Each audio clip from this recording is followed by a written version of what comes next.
आशा कुकिंगमध्ये तुमचं सर्वांचं स्वागत आहे। मी आज ओल्या खोबऱ्यापासून लाडू बांधणार आहे, ओल्या खोबऱ्याचे। तर मी एक नारळ घेतला आहे फोडून आणि त्यातलं काढून किसला आहे हे नारळ। बघा, एक प्लेट अर्ध प्लेट झाला आहे। गॅसवरती कढई ठेवला आहे गरम करण्यासाठी।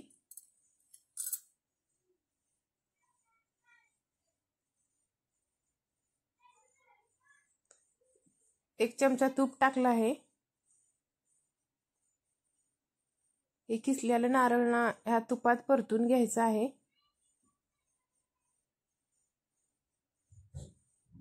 एक 7-8 मिनिट छान असं परतून घ्यायचं आहे। सतत हात हलवत राहायचा आहे, नाहीतर खाली चिटकेल। तुम्हाला जर वरनं तूप आणखीन टाकायचं असेल तर टाकू शकता।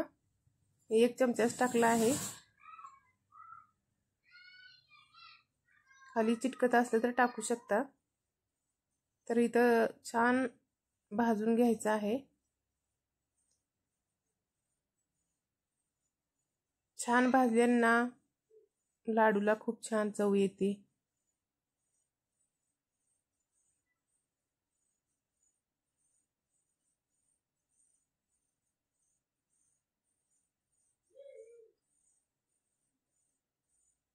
बघा, इथं कलर छान बदलला आहे, भाजून झाला आहे। इथं आता हे सर्व एका ताटामध्ये काढून घ्यायचं आहे। याच कढईमध्ये आपल्याला चाचणी बनवायची आहे। दूध टाकलं आहे 1 कप।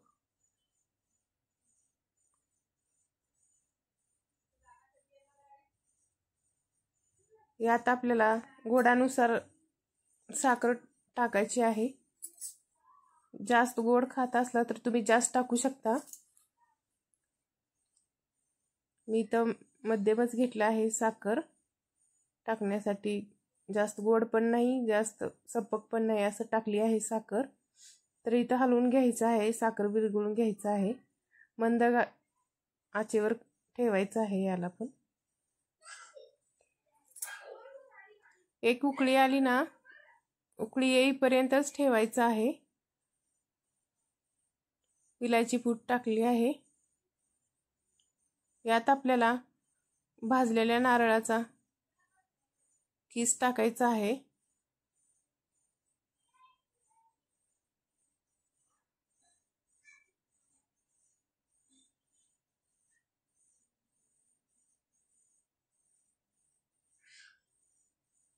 त्याला परतून घ्यायचं आहे ह्यामध्ये, पाकात आणि दुधात छान असं। हे सर्व दुधाचं पाणी आणि पाकाचं पाणी आटूपर्यंत परतून घ्यायचं आहे।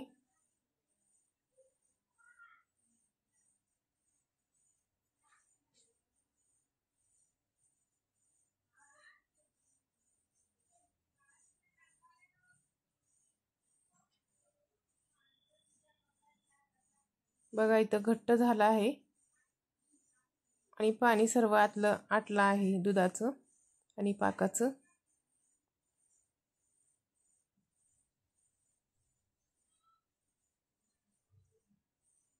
एका ताटामध्ये काढून घ्यायचं आहे। याचे आपल्याला गोल गोल लाडू बांधून घ्यायचा आहे।